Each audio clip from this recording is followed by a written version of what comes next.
Oh, thanks. How's your new assistant doing? Oh, he's working away like mad. Dave? Yeah? You've got a visitor out there. A client? Well, not exactly. It's Joel's father. Joel's father? Oh, tell him to come in. Okay. Mr. Nelson, this is my dad. How do you do, sir? Glad to know you. I hope we're not interrupting anything. No, not at all. First of all, I want you to know how much we appreciate your letting Joel help out here. Oh, well, it's a pleasure. He's a fine boy. Well, thank you very much. Now, I'll tell you what I had in mind. You know, we have a picture of Joel's first birthday, his first haircut, first day in school, and I thought it might be a nice idea to have a picture of him here. You know, his first day on the job. Oh, sure. Wonderful. I'll just get my equipment. Oh, thank you. Thank you. That goes over here. And that over there, please.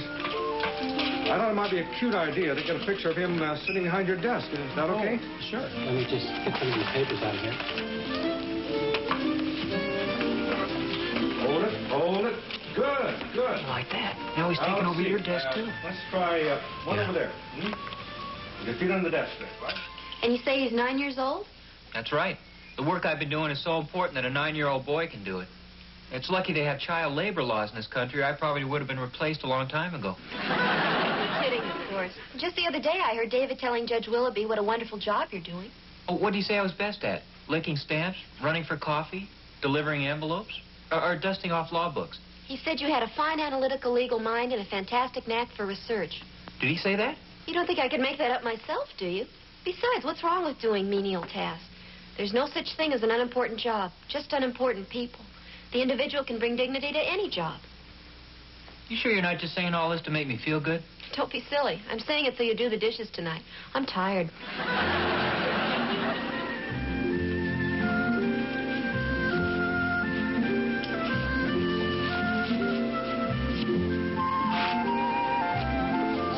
I wonder if it's gonna rain.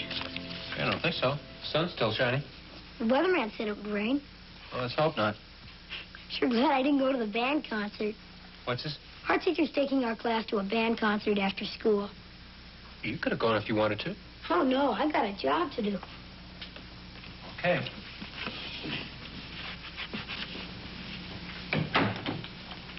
These go into the files. Okay, I'll have Joel do it. Maybe you better save those for Rick so they have something to do when he comes in. I'm going to tell him you said that. As long as I'm here, would you mind taking a letter? Okay. This goes to Charles A. Hubble Construction Company. I have the address. Dear Mr. Hubble, in reference to your letter of the 16th, I most certainly agree that the contract should be revised. Excuse me, Dave. Dobson, Kelly, and Nelson. Okay, I'll tell him. Bye. Is that for me? No, for Joel. It was his mother. We're to be sure and tell him to button up his coat and not to walk in any puddles in case it starts to rain. See, where were we? Referring to your letter of the 16th, I most certainly agree that the contract should be revised. Contract should be revised in anticipation of the merger. In anticipation of the merger. Can I help you, boys? We're looking for somebody. He's a lawyer and he works here. Well, I'm a lawyer and I work here. At least I've been trying to. You're not the one. We're looking for Joel. Oh, well, he's in the other office. I'll get him for you. We're friends of his. He's the first lawyer I've ever known in my whole life. Oh, that's nice. Here they are, Joel. Hi, you guys. Oh, hi, Joel. Did you look up that stuff about partnerships? Well, that's a little out of my line. Mr. Nelson handles all that stuff, but he's probably busy right now. Oh, no, that's okay. What is it, fellas? We have a partnership, him and me. He and I. Oh, you have one, too? That's okay. What do you want to know? Well, I'll explain it to you. See, these two guys are friends of mine, and they made a partnership and bought a skateboard. He keeps it in his garage, and it got broken. He says that he's responsible for it. What do you think? I didn't break it. Honest. I went out to the garage to get it, and it was broken. Well, in cases like this, the burden of proof is often shifted. The fact that the skateboard was in your garage when it was broken calls for an explanation. It's a case of res ipsa loquitur. It's not a locomotive, it's a skateboard. Well, he knows that. Well, I thought he said raise up the locomotive. No, res ipsa loquitur means the thing speaks for itself. Hey, I got an idea. Why don't we blame it on your sister, and then your dad will fix it? Hey, yeah, that's a neat idea, boy. Just a second, fellas. Do you think that'd be fair? Well, sure. She's always busting things anyways. She really is. I bet you she did bust it. Well, okay. Thanks a lot for the legal advice. It's my pleasure. Now, if you guys don't mind, we're pretty busy around here, so I'll see you tomorrow. Okay, so long. Okay, bye. Bye. Joel, I think from now on it'd be a good idea if we didn't have your friends dropping in on us. Yes, sir. I didn't tell him to come over here. Oh, okay. Let's see now, where was I? In anticipation of the merger. You'll have to give me a little more than that. As a matter of fact, would you mind telling me who I'm writing to? Mr. Hubble, That's right. referring to your letter of the 16th, I most certainly agree that the contract should be revised in anticipation of the merger. Right. Referring to your letter of the 16th, I most certainly agree that the contract should be revised in anticipation of the merger. Maybe we better start all over again and get a whole new approach to this thing. David Nelson. Yes, ma'am? You don't remember me? Oh, yes, I think I do. I'll give you a little hint. I used to call you Chalky because you were the best eraser clapper I ever had. Mrs. Hastings. Oh, my fourth grade teacher. I knew you'd remember. This is Miss Edwards, my secretary. And how do you do? How do you do? Where's Joel? Oh, he's in the other office there. Do you know him? Oh, yes, he's in my class. He's told us all about you and his job here. Well, gee, he's doing very well. Anyway, I got to thinking about you after Joel said that he was working here. And I was wondering if you could do me just a little favor. Well, I'll try. I was going to take the class to the band concert in the park, but it looked a little like rain, and they didn't want to get their instruments wet, so they called it off. Oh, I can understand that. I was wondering, would it be possible for the class to make a little tour of your office? I'm sure it would be most interesting and educational for them. Oh, well, I imagine it could be arranged. Oh, wonderful. I know they'd enjoy it. When did you have in mind? They're right out in the hall, if it's all right. Thank you. All right, children, come on in. Now, act like little ladies and gentlemen. Don't push. There you go. Now, children, this is Miss Edwards. She's a real legal secretary.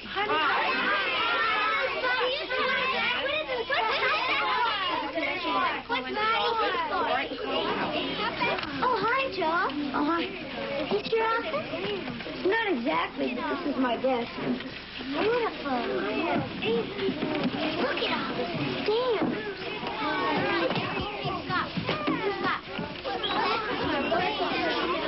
What's this, his fan club? Yeah, something like that. Can I talk to you for a minute?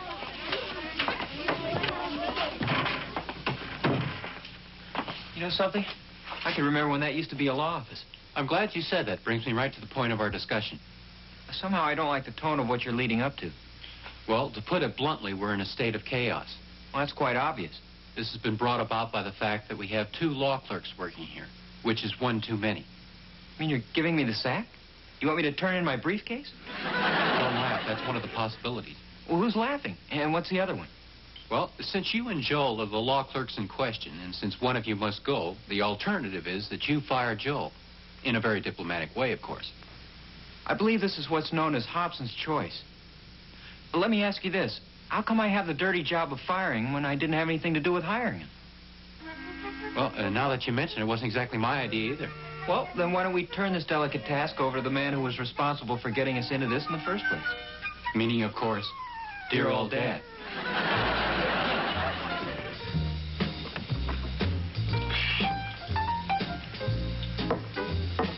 How is it? Great. Oh, good. Well, now I have another little surprise for you. Dave tells me he's been figuring up your working hours at the office, and you've earned exactly $10.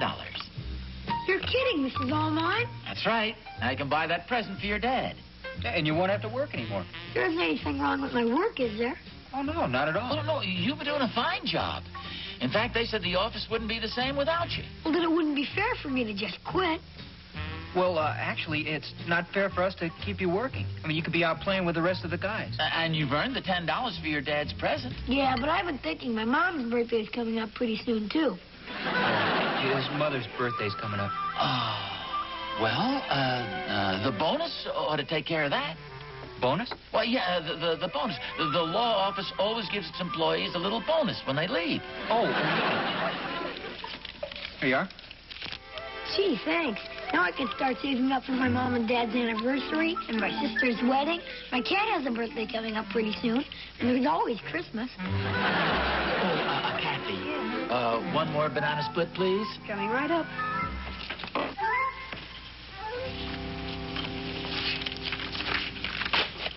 Boy, it sure is quiet around here. Yeah. Well, at least things are back to normal. Of course, there are moments when I kind of miss the little guy.